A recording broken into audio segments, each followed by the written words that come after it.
Hey Leos, how y'all doing? Welcome. We're going to be taking a look at your first half of our general reading here. So in your meditation, it was short but sweet. I saw an image. It was like a full moon in the sky, and I was looking at a large stone wall that was separating two large pieces of land. It kind of reminded me of, if anyone is familiar with the Neil Gaiman work of Starfell, or seen the movie. Is it Star? No, it's not Starfell. Stardust, I think it is. I get fantasies mixed up. I think it's Stardust, but there's a large wall that separates like two big areas of land as property. And I saw this kind of shadowed figure kind of pacing up and down this wall. And then I looked up into the sky where the full moon was, and then above the full moon, there was a constellation of stars in the shape of a platypus. So that was the meditation. I don't know much about platypus energy. It's not one of those ones that comes up too often, which is perfect because I did some research, and platypus energy is a lot about uniqueness. So I did write down a couple of things, platypus highlights, if you will, about what their energy represents. So they are about uniqueness. They're also about sensory awareness and really having the confidence to not feel the need to fit in and to really embrace your differences. So platypus message says, trust your inner guidance and count on nature for direction. So that sensory aspect as well, connecting within. And by relying on our feelings, we can master our fears and cunningly avoid doing that which is not in our highest good. I'm going to read that again. That feels important. By relying on our feelings, we can master our fears and cunningly avoid doing that which is not in our highest good. And that is platypus medicine. So with that being said, let's go ahead and see what your cards say. Hey Leos, let's go ahead and see what your animal energy is for the first half of our animal energy. Oh, it is so perfect. I love it when it's on the nose. So fascinating. So we have the octopus here. Really brilliant. So I got to point out that we have a water animal and we saw the platypus, which is also water energy. You know, octopus is really interesting because you see all of that coloring around the third eye area and the chakra, the crown chakra there. Octopus medicine is largely about clairvoyance, right? So it's about seeing things clearly. So it's really interesting that we're kind of feeling some psychic energy around this, some clairvoyance. Platypus energy is also about that. It's through connecting to your feelings and getting that psychic awareness. So in that way, platypus energy also represents like clairsentience, right? Empath energy, you're feeling things, very clearly from a psychic perspective. So fascinating that this is coming up for you. It's very psychic energy here. I like it, of course. Octopus most closely equates, it's a hybrid. It's a hybrid energy. It equates to the Seven of Cups in the Tarot and also the Nine of Cups, right? So what's interesting about that is Seven of Cups is having a lot more options than maybe is, helpful. It's a bit of like, overwhelm at all of the choices, options. It's a bit of scattered energy. Some people refer to Seven of Cups as the dreams deferred key because it's, never landing on the one thing and committing to it fully or never taking the time or having the courage it takes to follow down the path that you really want to and thinking, well, what's the smart choice versus what I really want to do? Which also makes sense with the platypus energy and having the confidence that it takes to really commit to your own path, regardless of what anyone else would think or say or, really be involved in any way about it. It's just about really doing you. You do you, platypus energy.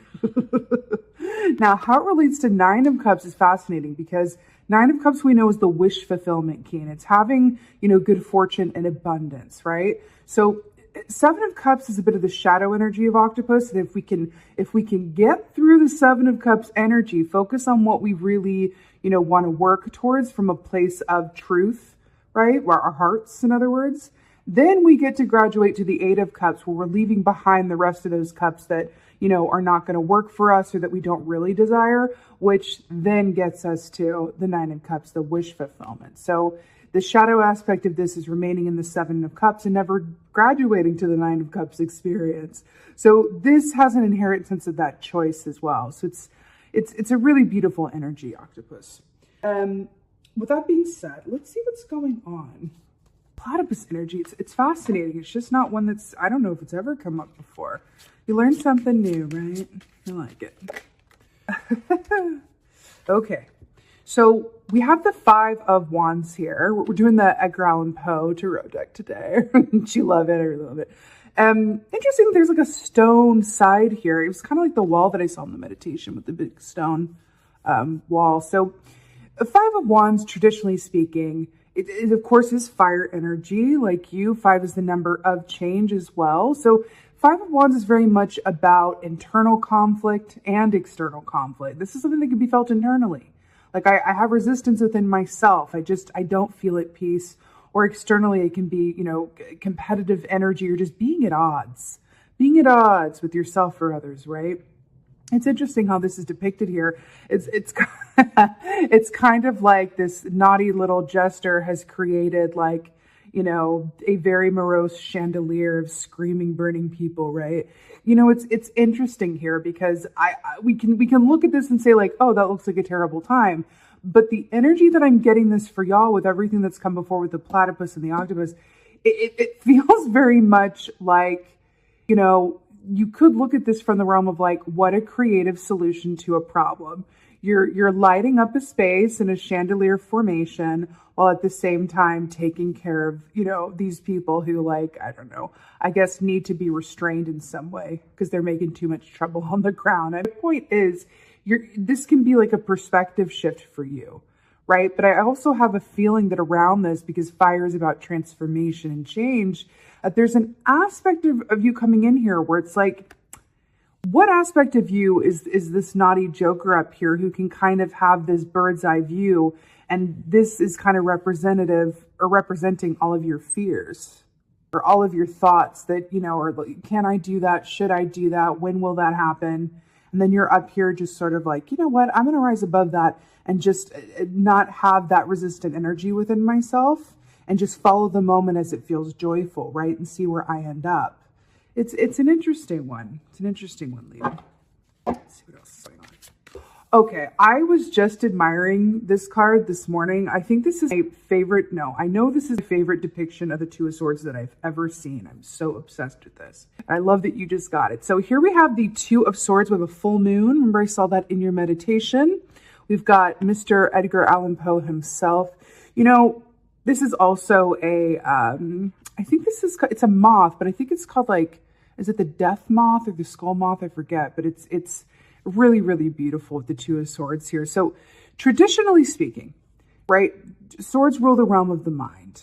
So Two of Swords, one of those swords is the head and the other sword is the heart. And this is about taking some time out, right, taking on some of that Lady Justice energy with justice being blind and really sitting down and bringing together your heart and your head for equal conference, right? Without judgment, without expectation, without a timetable.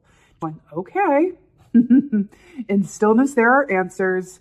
I want to have all of the information available to me from my heart, which, we picked up on with the feeling and the clairsentience, right? And also mind, because I recognize that they both have something to say and they both have information that I need. So you'd be missing out by not assuming the Two of Swords position as it comes up as an opportunity. Moth energy as well has a lot to do with, it represents empaths. Whales and moths for me represent empaths. So it's interesting here that you're getting a symbol of being an empath, which is a psychic ability, by the way. It means that you feel other people's feelings as your own, right? It's interesting that we're looking at an empath energy with the Two of Swords in the context of staying connected to your feelings and allowing them to, serve as a source of psychic insight for you. What did we say? What was that quote? By relying on our feelings, we can master our fears and cunningly avoid doing that which is not in our highest good. It kind of sounds like that to me with the with the Five of Wands. Like, this is the fear. This is you like cunningly avoiding it. And the cunning is the jester energy here. So it's fascinating. Another thing about moth energy is it represents, kind of a death energy as well, with transformation and change and needing to be made aware of things that want to be changed and released so that you can, unencumbered, move on to that Nine of Cups wish fulfillment reality, right? Interesting. It's really speaking to me of this hybrid. Interesting that it's in the second position as well, right underneath the octopus with that. How do we graduate from the Seven of Cups, cross the bridge of the Eight of Cups, and get to the Nine of Cups? It's the Two of Swords. That is the bridge, right? You're assuming this position to discern what needs to go, right? When I think about the symbol of a wall, like in that meditation as well, and it was like stardust, which is, star energy, great hope, great faith, illumination. When I think about a wall, it's a separation. It was a stone wall. It was like you were pacing in front of this wall that you just couldn't cross over. It's interesting. Okay. Good Lord, Leo. All right. So Five of Swords here. What a deck, right? Five of Swords. So you got another 5. It's interesting because you've got the 5, the 2, and then another 5. So a lot of change afoot. A lot of change and afoot. Five of Swords is very much about acting outside of your own integrity or other people around you acting outside of their own integrity in order to meet their own ends. This is a lot of ego. This is, self-centeredness. This is getting in your own way, allowing others to get in your way, and just really feeling all of that inner tension and conflict in the mind. So it's fascinating here. What I'm getting is when I saw that wall, like in the meditation, one of the things that reminds me of as well is Humpty Dumpty. When Humpty Dumpty fell off and, couldn't get back together, all the king's horses, all the king's men couldn't put him back together again, or so I've heard. And then we have this like broken apart, person who's just, it's like there's no putting this back together. It's really interesting, Leo. It's very, very interesting. I'm really drawn to this eye here as well. It's kind of, I know this is a little bit morose, but hey, it's Poe. So this eye like popped out of his head here, and we're talking about the clairvoyance with the clear seeing, right? So let me tell you a little story here that's coming to mind with this. So I was at the DMV the other day, and I was renewing license, and I was with someone who told me like, okay, if they make you take the eye test and you can't see something clearly, like squint because it makes things more clear. And I thought to myself, like, how funny, because that's right. Like, why does squinting and like closing your eyes a bit help things come into focus more? What is that really about, right? You are lessening the stimuli and creating a laser focus for yourself. And that's what I'm getting from this Five of Swords here. I feel like certain things need to go, and I feel that's what it is. There are just certain things that are not allowing for a cohesion that wants to happen. We're talking about an inner struggle, inner turmoil, outer circumstances that are putting you in a place where you feel at odds with yourself or others. And it's just going like, if it feels this way, if this is what it is, be aware of it, and then be open. Be open to any changes that want to come up for you around, like, this is how to move away from this energy and into something that feels more cohesive and more Six of Swords, because Six of Swords after this is about inner peace and transition and movement. And that's what I feel like is the key, because there's a transition and movement that I'm picking up on, but it feels like the way is somewhat, there's like roadblocks up.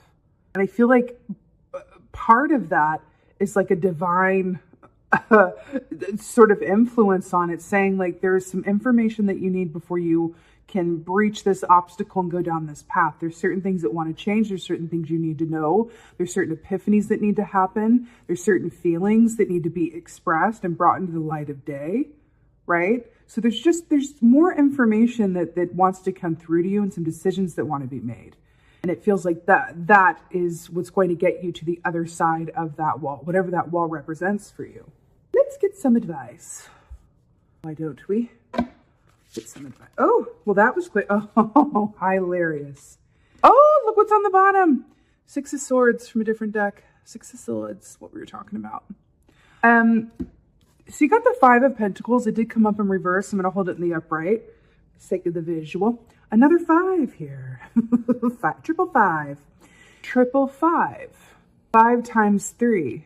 15. 1 plus 5 is 6. Interesting. I feel like we're trying to get you to the sixes here, right? In some way. It feels like, Six of Swords, inner peace, happy transition, 6 of Wands, victory, success, recognition, 6 of Pentacles, reciprocity, give and take, financial abundance. It feels It feels that way to me. So it's like focusing on the 6 energy, but it feels like you're kind of stuck in the 5. 5 of Pentacles being your advice in reverse. When this is in the upright, this is about feeling separate from what you desire. This is about feeling like, no, I don't have a way inside of this building. I don't have a way through. Now, what's fascinating about this is look at all these wolf pelts here. It's so sad. Look at all these wolf pelts. What do wolves represent? They represent instinct and being connected to what you know to be true in your own sense of direction.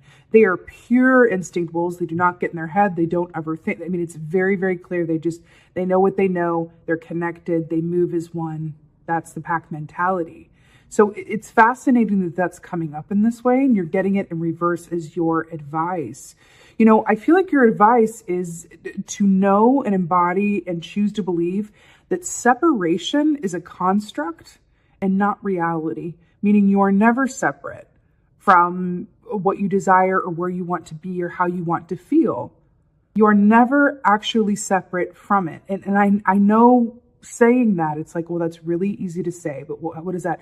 Well, the truth is that if those feelings of separation are constructs of our own fear, our own history, our own self-sabotage with the 5 of Swords, you know, our own ways of thinking from the past, then we can go, oh, well, what if I assume the 2 of Swords position, become aware of it, and by doing so, with your advice, come from a place of separation to oneness, wholeness, confidence within your own path and what's right for you. I feel like a lot of this is you're being encouraged to step outside of some sort of construct or some sort of chains, whether self-imposed or imposed by others, and allow yourself freedom from it, because the way forward is in that energy.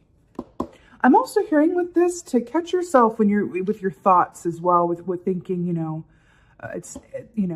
is it ever going to be better? Am I ever going to have financial abundance? Am I ever going to be, free? Am I ever going to, anything like that? Like, thoughts really are things. So it's not going like, don't think those thoughts. We're human beings. Of course, we're going to think those thoughts, right? But it's about observing them and then dancing with them and questioning them and being a private investigator for yourself and going like, okay, thoughts, where did that come from? Why, when this happened, was I thinking about something from childhood? Like, what's going on here? Are those two related somehow?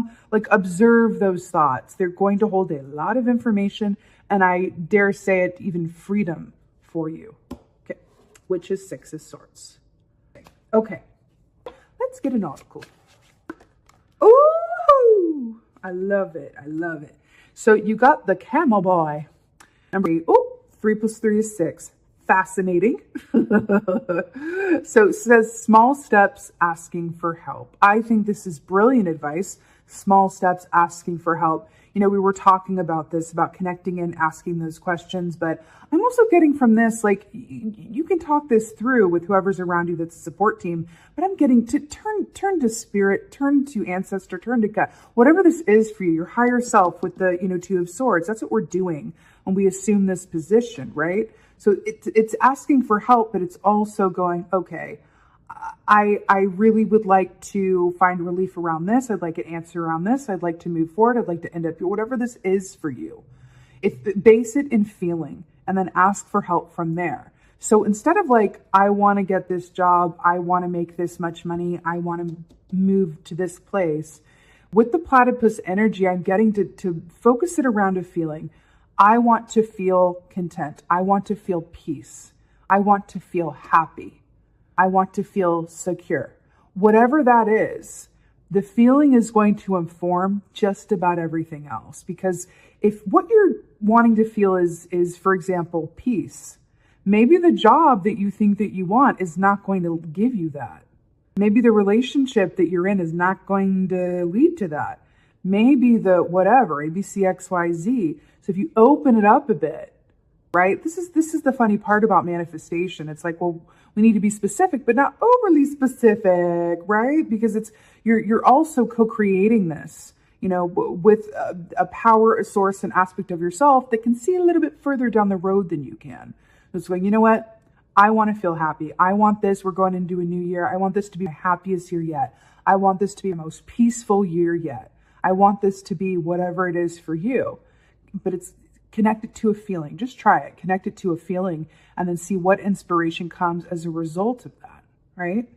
Really interesting. Also, camel energy is really beautiful. It's temperance energy. You know, it speaks of that always trusting that you're going to have exactly what you need when you need it, which is harkening back to the Five of Pentacles as well. So fear-based decisions, fear-based choices can kind of lead us down those roads of fear, because we are afraid that, you know, we won't have the financial support we need. We won't have the love that we need. We won't have the success, the certainty, whatever. And you're being asked to flip your mindset around that and really connect to the feeling that you want to feel, and then allow that road to pave itself for you as a result of connecting to that intention. Okay? All right, there we are, Leo. Thank you for gifting me with a new animal energy that I got to learn about today. I love it. With that being said, just thank you, Leo. Thank you so much for being here. And I so appreciate it. Please like, share, and subscribe. I'd so love that. Really leave me a comment. Let me know how you do in Leos. You guys tend to be kind of quiet on the channel here. And I know you're fiery spirits. So let me know in the comments how you're finding this. I would so appreciate that. And with that being said, just thank you again for being here. And most of all, and as always, Leos, thank you for being you, and be well. Until next time.